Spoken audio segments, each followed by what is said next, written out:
الحمد لله نحمده ونستعينه ونستغفره ونؤمن به ونتوكل عليه ونعوذ بالله من شرور أنفسنا ومن سيئات أعمالنا من يهده الله فلا مضل له ومن يضلله فلا هادي له وأشهد أن لا إله إلا الله وحده لا شريك له وأشهد أن سيدنا ونبينا ومولانا محمدا عبده ورسوله أرسله الله تعالى إلى كافة للناس بشيرا ونذيرا وداعيا إلى الله بإذنه وسراجا منيرا صلى الله تعالى عليه وعلى آله وأصحابه وأزواجه وذرياته وأهل بيته وطاعته أجمعين أما بعد فقد قال الله تبارك وتعالى في القرآن المجيد والفرقان الحميد أعوذ بالله من الشيطان الرجيم بسم الله الرحمن الرحيم لقد جاءكم رسول من أنفسكم عزيز عليه ما عنتم حريص عليكم بالمؤمنين رؤوف رحيم وقال الله تبارك وتعالى في مقام الآخر وإنك لعلى خلق عظيم صدق الله مولانا العظيم درود شریف پڑھ لیجیے اللهم صل على محمد وعلى آل محمد كما صليت على إبراهيم وعلى آل إبراهيم إنك حميد مجيد. بزرگان محترم، اللہ تبارک و تعالیٰ کا یہ بڑا کرم اور احسان اور فضل ہے کہ اس کریم ذات نے مجھے اور آپ کو دین کا ہم فریضہ نماز جمعہ ادا کرنے کے لیے یہاں جمع فرمایا. ہم دعا کرتے ہیں کہ اللہ تبارک و تعالیٰ ہماری اس حاضری کو اور ہماری اس نماز جمعہ کو اپنی بارگاہ میں قبول و منظور فرما کر اسے ہم سب کے لیے دنیا اور آخرت میں نجات اور ہدایت کا ذریعہ بنا دے، آمین. ربیع الاول کا مہینہ ختم ہو کر ربیع الثانی کا پہلا دن ہے، لیکن گزشتہ ہفتے میں سیرت کے عنوان سے کچھ باتیں عرض کی تھی، تو اسی کو ہم کنٹینیو کرتے ہیں. سیرت کا لفظ جب ہم سنتے ہیں تو اس کا معنی کیا ہے؟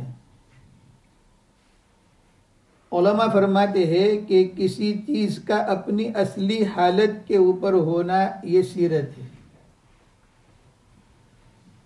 قرآن مجید میں اللہ تبارک و تعالی نے حضرت موسیٰ علیہ السلام کے واقعے کو بیان کرتے ہوئے اس کا تذکرہ کیا. چنانچہ حضرت موسیٰ علیہ السلام کے ہاتھ میں جو عصا تھی، جو لکڑی تھی، تو جب فرعون نے سب کو جمع کیا تو اللہ نے کہا کہ تمہارے ہاتھ میں جو لکڑی ہے اسے ڈال دو. حضرت موسیٰ علیہ السلام نے ڈال دیا، وہ اژدہا بن گئی اور فرعون کے جادوگروں کے جو چھوٹے چھوٹے سانپ تھے ان سب سانپوں کو اس نے نگل لیا. حضرت موسیٰ علیہ السلام بھی گھبرا گئے کہ لکڑی سانپ بن گئی. اللہ تبارک و تعالیٰ نے کہا کہ تم خوف مت کرو، اور پھر کہا کہ سنعیدها سیرتها الاولی. ہم نے اس لکڑی کو جب حضرت موسیٰ سے کہا کہ اس کو پکڑ لو، سانپ کو، تو پکڑا تو اللہ فرماتے ہم نے اس کو اپنی اصلی حالت کے اوپر کر دیا، یعنی وہ واپس لکڑی بن گئی. تو سیرت جو ہے یہ آدمی کی جو ہے اپنی اصلی حالت کو اجاگر کرتا ہے کہ میں کون ہوں. میرے بارے میں اور آپ کے بارے میں ہم یہ کہہ سکتے ہیں کہ فلاں آدمی بہت اچھا ہے، لیکن اس کو اچھا ہے یا نہیں ہے اس کو پہچاننے کے لیے ضرورت پڑتی ہے کہ آدمی اس کے ساتھ کوئی معاملات کرے. حضرت عمر رضی اللہ تعالیٰ عنہ کے سامنے کسی کا تذکرہ ہوا تو اس نے کہا کہ فلاں آدمی بہت اچھا ہے. تو حضرت عمر رضی اللہ تعالیٰ عنہ نے کہا تم نے اس کے ساتھ کوئی لین دین کی ہے؟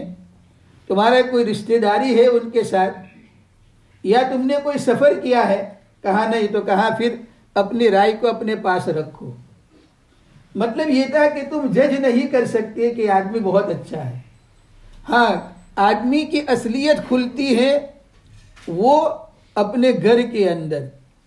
بیوی گواہی دیتی ہے اپنے شوہر کے بارے میں کہ میرا شوہر کیسا ہے، اور گھر میں اولاد گواہی دیتی ہے کہ میرے والد میری والدہ کیسی ہے، اور دوست گواہی دیتے ہیں. جب دوستوں کے ساتھ بے تکلفی ہوتی ہے تو اس وقت دوست احباب کہتے ہیں کہ فلاں آدمی کیسا ہے.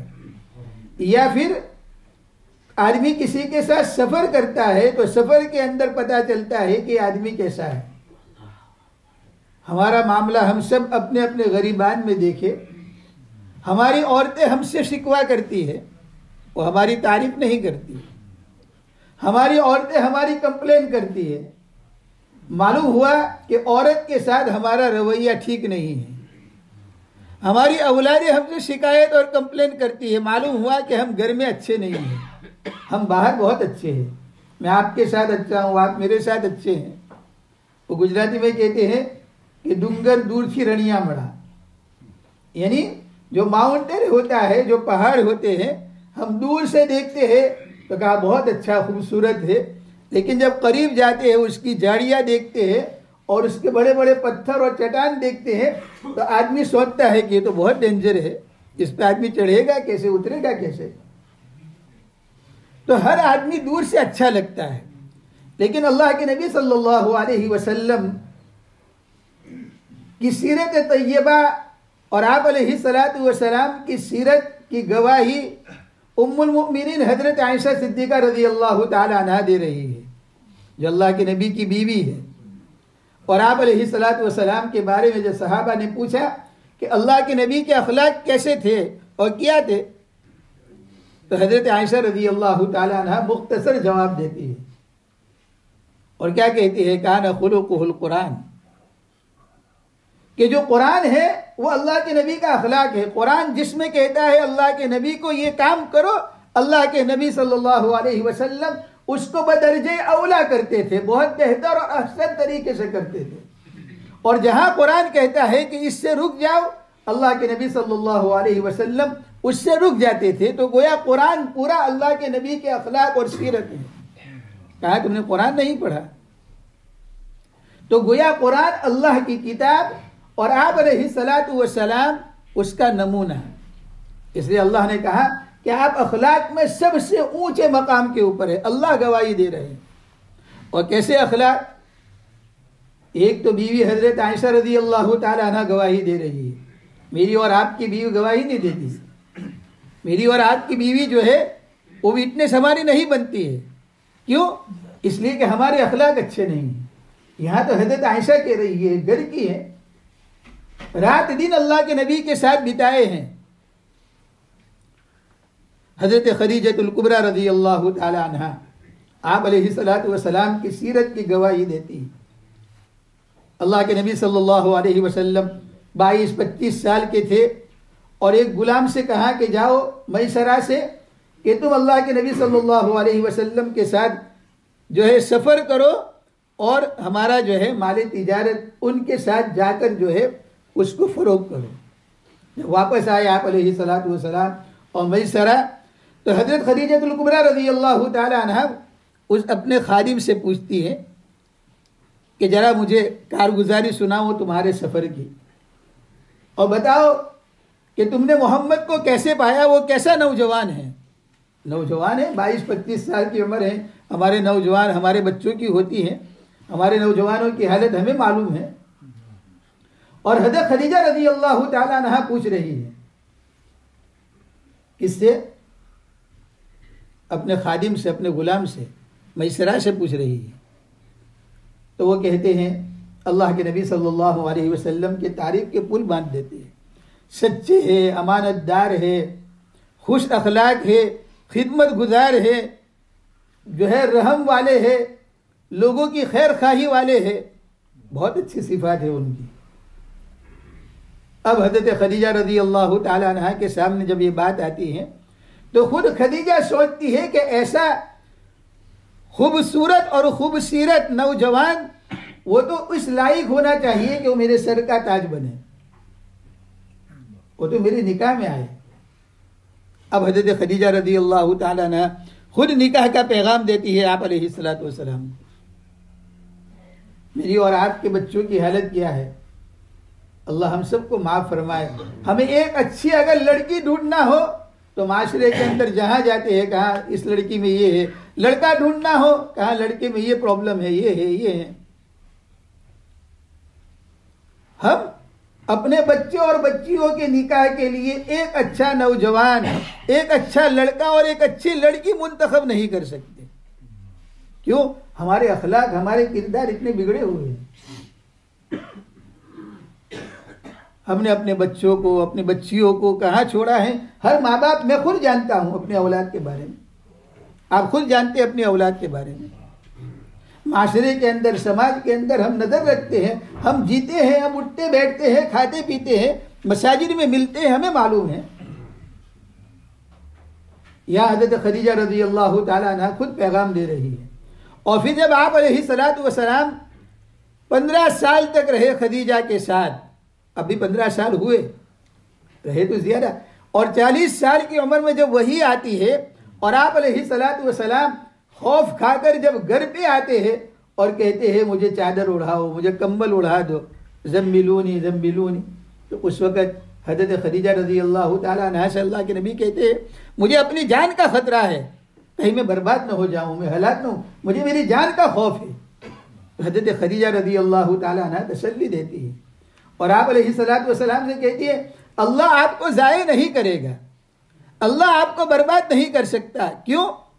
اب وہ صفت ہمارے اندر ہے، ہم تو بوڑھے ہو گئے، نوجوانوں کی بات نہیں ہے، ہم تو بوڑھے ہو گئے، ہماری عمر تو 40 سال سے اوپر ہو گئے، 50 سال، 60 سال، 70 سال، 80 سال کی عمر ہوئی ہماری، لیکن جو حضرت خدیجہ نے کہا وہ ہمارے دلوں میں ہے۔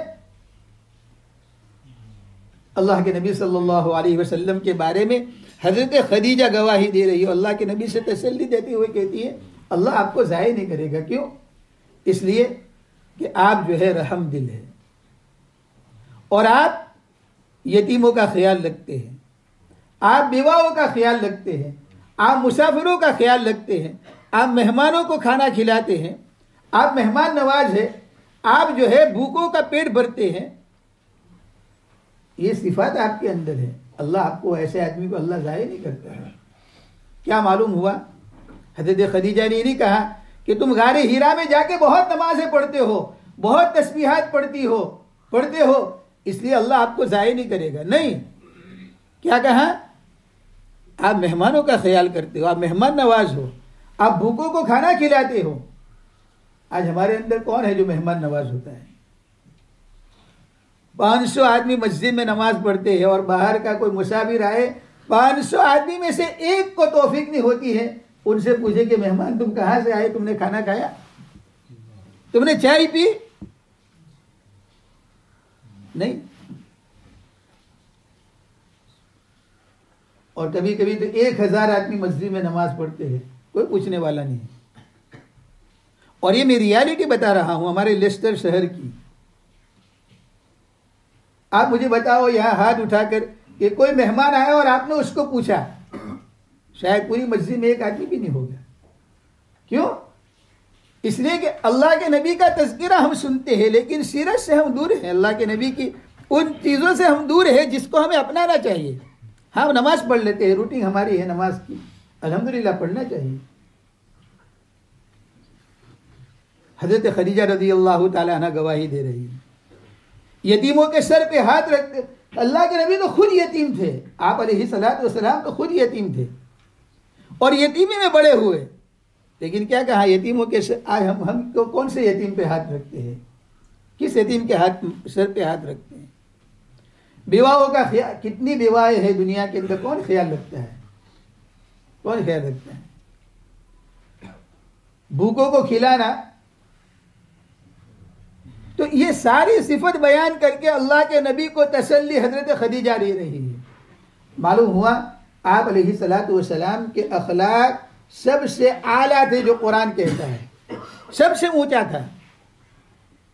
اور اللہ کے نبی یہ کام کرتے تھے، اس لیے حضرت عائشہ کہتی ہے اور آپ کی دوسری بیوی حضرت خدیجہ کہتی ہے. تو معلوم ہوا کہ گھر کی عورتیں اس محمد کے بارے میں یہ کہتی ہے کہ اللہ تمہیں ضائع نہیں کرے گا، تمہارے اخلاق بہت اونچے ہیں. اور اس نبی کے ماننے والے امتی کے اخلاق سب سے نیچے ہیں، سب سے گرے ہوئے ہیں. ہم کیسے کہہ سکتے ہیں کہ ہم محمد کے ماننے والے ہیں؟ اس لیے کہ کوئی پڑھتا ہے کہ محمد کے اخلاق یہ ہے. مکہ المکرمہ فتح ہو رہا ہے، آپ علیہ الصلوۃ والسلام فاتحانہ انداز میں داخل ہو رہے ہیں. مکہ کے مشرکین ڈر گئے، گھبرا گئے، ایک دوسرے سے باتیں کرنے لگے، بڑے بڑے سردار اور بڑے بڑے لیڈر، کہ آج ہمارے سر جو ہے قلم ہو جائیں گے، آج ہماری جان چلی جائے گی. فاتحانہ انداز سے داخل ہو رہے ہیں. علماء فرماتے ہیں، مورخین لکھتے ہیں کہ آپ علیہ الصلوۃ والسلام اونٹنی پر سوار ہیں، لیکن عاجزی اتنی ہے اونٹنی کے اوپر سوار ہو کر کہ اپنی گردن کو اتنا جھکایا ہے کہ اونٹ کی جو ہے لگام ہوتی ہے وہاں تک جھکا دیا، وہاں لگ رہی ہے، ان کی نیک تک لگ رہی ہے. سینہ تان کے نہیں آ رہے ہیں. ہم تو باہر محلے میں لڑتے ہیں کسی کے ساتھ تو یوں کر کے جاتے ہیں نا ایسے سامنے. اور آج کل تو سوشل میڈیا کا زمانہ ہے. اب دیکھیے، ہم نہیں کہہ سکتے ہیں کہ ہم انسانوں کی دنیا میں رہتے ہیں. انسان پہلے تو یہ سوچتا تھا، آج سے 25-50 سال پہلے ہمارے بڑے بوڑھے اس زمانے میں تو یہ سوچتے تھے کہ جنگل کے اندر شیر رہتا ہے اور ٹائیگر اور لائن اور چیتا رہتا ہے. لیکن اب ہم اس دنیا میں جی رہے ہیں کہ یہاں انسانوں کے اندر بھیڑیے رہتے ہیں، وہ جانور سارے ہمارے اندر ہیں. آپ دیکھیں دنیا میں ٹی وی پر روزانہ سوشل میڈیا پر دیکھ رہے ہیں، پوری دنیا کی حالت دیکھیے.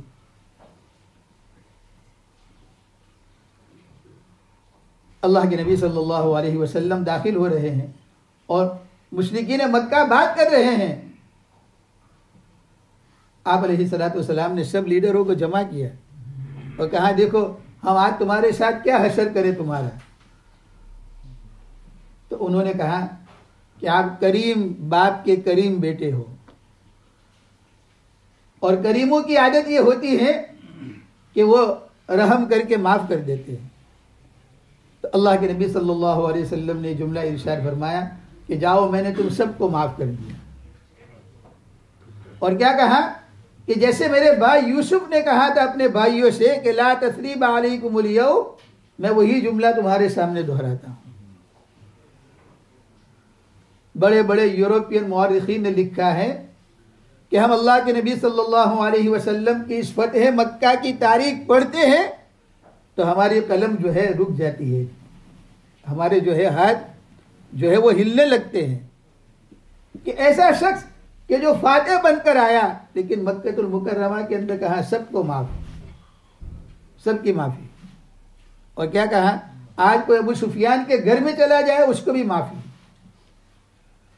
معلوم ہوا کہ نبی صلی اللہ علیہ وسلم رحمت والے تھے تو اس کے امتی بھی رحمت والے ہونے چاہیے، یعنی اس کے دل میں بھی رحم ہوتی ہے. اور ہے دنیا دیکھتی ہے، اس وقت دنیا دیکھتی ہے کہ مسلمانوں کے دل میں رحم ہے. کیوں؟ اس لیے کہ اس کا نبی رحمت والا ہے. اللہ جو ہے رحمان اور رحیم ہے، اور ہم اس اللہ کی عبادت کرتے ہیں جو رحمان اور رحیم ہے، تو اس کے بندے، اس کے ماننے والے، اس کے دل میں بھی رحم آتی ہے. خیر، تو سیرت کا پیغام یہ ہے کہ گھر کے لوگ گواہی دے آپ کی، اور آپ کی سیرت اور بایوگرافی اور آپ کی ہسٹری اور آپ کی جو ہے لائف اسٹائل اور آپ کا جیون چرت کون بیان کرے؟ گھر والے لوگ، دوست احباب، آپ کی بیوی، آپ کے بچے، کہ ہمارے والد، ہمارے شوہر، ہمارے گھر والے بہت اچھے تھے، تب جا کر کہا جاتا ہے کہ آدمی اچھا تھا. تو میرے بھائیوں، یہ سیرت کے پیغام سے ہمیں اپنی زندگی کو بدلنا ہے. اور ہمیں آپ علیہ الصلوۃ والسلام کی سیرت کو پڑھنا ہے. دیکھو سیرت ہمارے اندر اس وقت آئے گی کسی کی بایوگرافی جب ہم ان کو پڑھیں گے، کسی کی زندگی کو، تب ہم اس کو اپنے اندر داخل کر سکتے ہیں. لہذا اللہ کے نبی صلی اللہ علیہ وسلم کی سیرت کو پڑھو بھی، سنو بھی، اور اس کے اوپر عمل بھی کرو. اللہ تعالی ہم سب کو توفیق عطا فرمائے. آمین. وآخر دعوانا ان الحمد للہ رب العالمین.